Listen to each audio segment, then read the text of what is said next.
Assalamualaikum warahmatullahi wabarakatuh.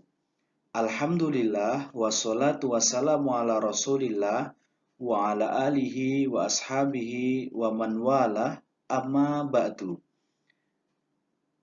Puji syukur kehadirat Allah Subhanahu wa taala yang telah memberikan rahmatnya untuk kita semua. Mudah-mudahan dengan segala nikmat dan juga rahmatnya kita semua mampu menggunakannya dengan sebaik-baiknya. Teman-teman yang semoga dirahmati oleh Allah Subhanahu wa taala, sebelum kita belajar, marilah kita berdoa kepada Allah Subhanahu wa taala. Mudah-mudahan dengan doa yang kita panjatkan, Allah Subhanahu wa taala memberikan kita kemudahan di dalam belajar hari ini. Ustadz hitung ya 1 sampai 3, nanti kalian pause videonya dan kalian berdoa masing-masing. 1, 2, 3.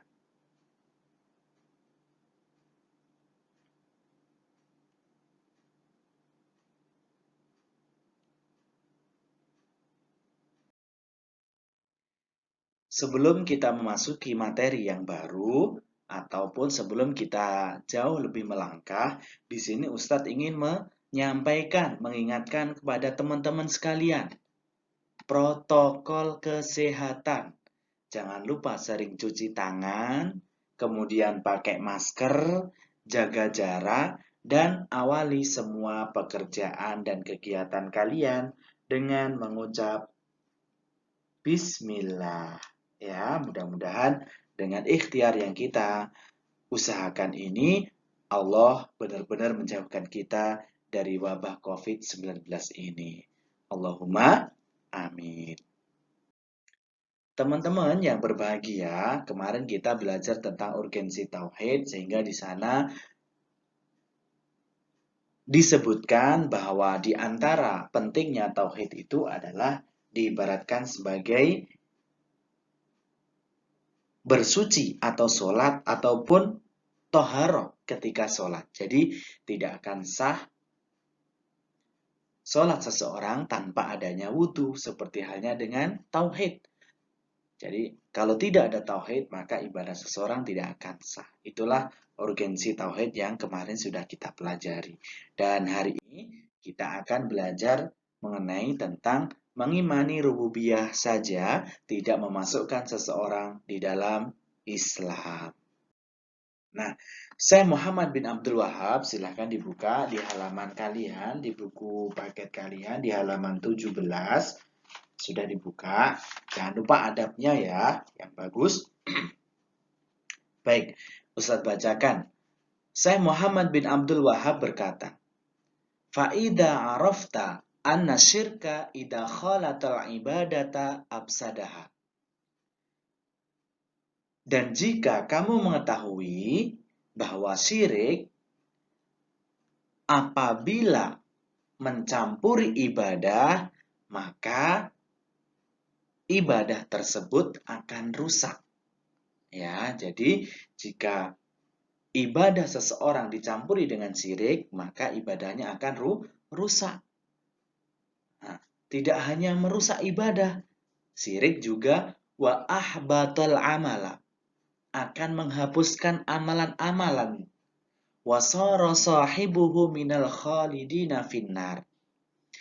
Tidak hanya merusak ibadah, tidak hanya menghapus amalan, tetapi syirik juga akan menyeret pelakunya ke neraka jahannam. Arafta anna ahamma ma'alaika ma'rifatu dzalik. Sekarang kamu tahu apa yang terpenting untuk kamu ketahui.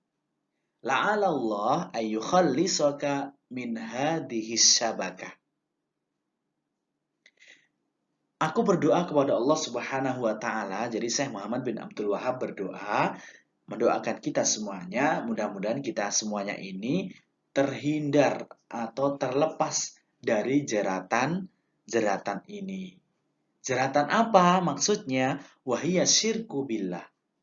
yaitu jeratan syirik kepada Allah Subhanahu wa taala. Alladzi qala Allah taala fi, yang mana Allah Subhanahu wa taala berfirman, "Innallaha la yaghfiru ayyushraka bihi wa yaghfiru ma dzuna dzalika liman yasha." Sesungguhnya Allah Subhanahu wa taala tidak akan mengampuni dosa syirik, dan Allah Subhanahu wa taala akan mengampuni dosa selain syirik bagi siapa yang dikehendakinya. Quran surat An-Nisa ayat 116. Jadi pada paragraf ini Syekh Muhammad bin Abdul Wahab menerangkan lagi akan bahaya syirik, lawannya tauhid tadi. Kalau kemarin kita belajar tentang pentingnya tauhid, nah, pada kesempatan ini kita belajar tentang bahayanya syirik. Jadi kebalikannya tauhid adalah syirik. Bahwa syirik itu bisa menghapus ataupun bisa merusak ibadah, kemudian bisa menghapus amalan, dan juga bisa menyeret pelakunya ke dalam neraka jahanam. Maka kata Syekh Muhammad bin Abdul Wahab, kita sebenarnya sudah mengetahui apa yang terpenting bagi kita. Maka beliau mendoakan kita agar kita ini semuanya terlepas dari jeratan syirik kepada Allah Subhanahu wa taala, yang mana dosa syirik tidak akan diampuni oleh Allah Subhanahu wa taala. Kemudian paragraf yang selanjutnya, wadzalika bima'rifati arba'i qawaida dzakaraha Allah taala fi kitabi. Dan untuk mengetahui hal itu, ada 4 kaidah yang Allah Subhanahu wa taala sebutkan di dalam kitabnya. Jadi untuk mengetahui bahayanya tadi atau jeratan-jeratan syirik tadi, minimal kita harus paham 4 kaidah yang mana Syekh Muhammad bin Abdul Wahab mengambil di dalam Al-Qur'an. Al-qaidatul ula, kaidah yang pertama, ya. Jadi kaidah yang pertama apa yang harus kita ketahui agar kita bisa terbebas dari jeratan syirik? Anta alama annal kuffara alladzina qatalahum Rasulullah sallallahu alaihi wasallam mukirruna bi anna Allah ta'ala huwal khaliqul mudabbir. Kamu tahu dan kamu telah mengetahui sesungguhnya orang-orang kafir yang diperangi oleh Rasulullah Shallallahu Alaihi Wasallam, mereka mengakui bahwa sesungguhnya Allah adalah yang menciptakan dan yang mengatur alam semesta. Jadi kaidah yang pertama, kita ini sebenarnya sudah tahu bahwa orang-orang kafir yang diperangi oleh Rasulullah Shallallahu Alaihi Wasallam, mereka itu juga mengakui bahwasannya Allah Subhanahu wa taala adalah zat yang menciptakan dan yang mengatur. Wa anna dzalika lam yudkhilhum fil Islam. Akan tetapi hal itu, yaitu pengakuan mereka hanya mengaku saja, lam yudkhilhum fil Islam, tidak memasukkan mereka dalam Islam. Ini ya kaidah yang pertama. Jadi sebenarnya kita ini sudah tahu bahwa orang-orang kafir yang diperangi oleh Rasulullah Shallallahu Alaihi Wasallam, mereka juga mengikrarkan, mereka juga mengakui bahwa sesungguhnya Allah Subhanahu Wa Taala yang menciptakan dan yang mengatur alam semesta ini.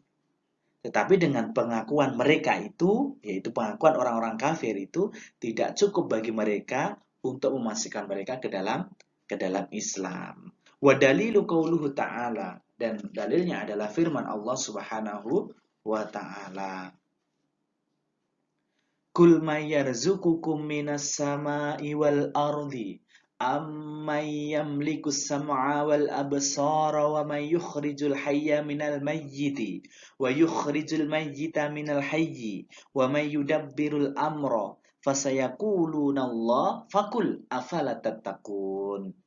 Katakanlah, siapakah yang memberikan rezeki kepadamu dari langit dan bumi? Atau siapakah yang kuasa menciptakan pendengaran dan penglihatan? Dan siapakah yang mengeluarkan yang hidup dari yang mati dan mengeluarkan yang mati dari yang hidup? Dan siapakah yang mengatur segala urusan? Maka mereka, yaitu orang-orang kafir tadi, menjawab, Allah. Maka katakanlah, mengapa kamu tidak bertakwa kepadanya? Quran Surat Yunus ayat 31. Jadi, apabila kita menginginkan agar terlepas dari jeratan syirik ini, maka kita harus belajar 4 kaidah yang disebutkan Allah Subhanahu wa taala di dalam Al-Qur'an. Kaidah yang pertama apa? Yaitu kita tahu sebenarnya orang-orang kafir itu mereka mengakui bahwa Allah Subhanahu wa taala adalah zat yang menciptakan dan pula zat yang mengatur. Tetapi dengan pengakuan itu, yaitu pengakuan orang-orang kafir, bahwa orang-orang kafir juga paham bahwa Allah itu sang pencipta, Allah itu sang pengatur. Orang kafir paham dan mengakui itu. Tetapi orang-orang kafir tidak masuk ke dalam Islam karena tidak cukup hanya dengan pengakuan semata. Kita baca kaidah yang pertama. Engkau mengetahui bahwa orang kafir yang diperangi Rasul ternyata mereka mengakui bahwa Allah adalah zat yang menciptakan dan yang mengatur alam semesta. Dan engkau telah tahu bahwa dengan itu belumlah memasukkan mereka dalam Islam. Jadi masuk ke dalam Islam itu tidak cukup dengan hanya pengakuan bahwa iya benar yang menciptakan saya itu adalah Allah, iya benar yang mengatur alam semesta ini Allah, lantas masuk Islam? Tidak. Nah, ini kaidah yang pertama agar kita terhindar dari jeratan syirik kepada Allah Subhanahu wa taala.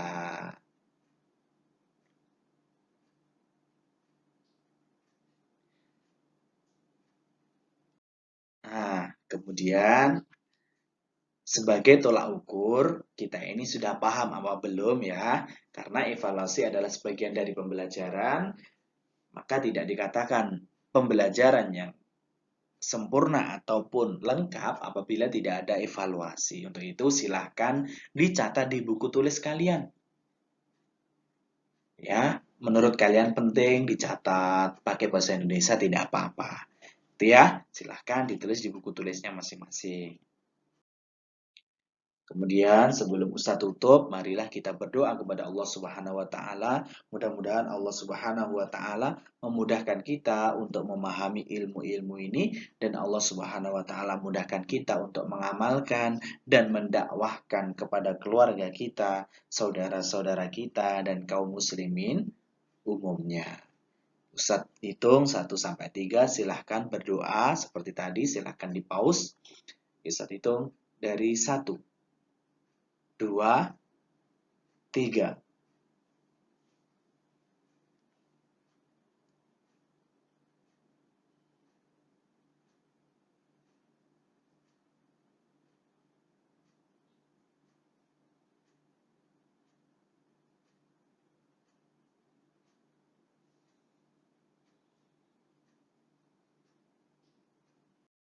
Nah, sudah ya. Demikian apa yang Ustaz sampaikan. Terima kasih dan mohon maaf apabila ada kesalahan, ada kurangnya itu sangat-sangat banyak. Saya Ustaz mohon maaf yang sebesar-besarnya. Ustaz nitip salam kagem Bapak Ibu. Salam takdim kami dari Ustaz. Terima kasih telah menemani Ananda belajar dengan baik. Mudah-mudahan Allah Subhanahu wa taala menggantinya dengan yang lebih baik lagi. Demikian, terima kasih. Billahi taufiq wal hidayah wa ridha wal inayah. Wallahul muwafiq ila aqwamit thoriq.